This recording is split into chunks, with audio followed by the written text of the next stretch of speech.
معاذ بن فضالة قال حدثنا هشام عن يحيى عن بعجة الجهني عن عقبة بن عامر الجهني قال قسم النبي صلی اللہ علیہ وسلم بین اصحابہ ضحایا۔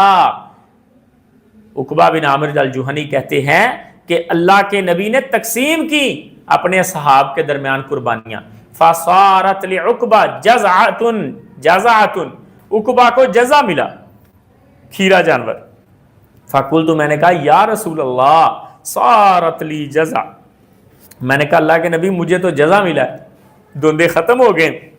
اللہ کے نبی نے فرمایا ضحی بہا، تو کر لے، کوئی مسئلہ نہیں۔ یہاں پر بھی اللہ کے نبی نے اجازت دی ہے۔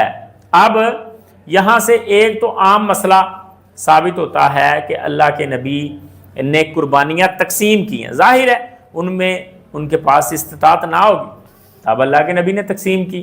تو اگر کسی کے پاس استطاعت نہیں ہے، اسے وہ قربانی کہیں سے گفٹ مل جاتی ہے یا وہ قرض لے کے قربانی کر لیتا تو اس کی قربانی ہو جائے گی، بعد میں وہ ادائیگی کر دے۔ نہیں بھی کرتا تو کوئی حرج نہیں، نہیں بھی کرتا تو کوئی حرج نہیں ہے۔ اور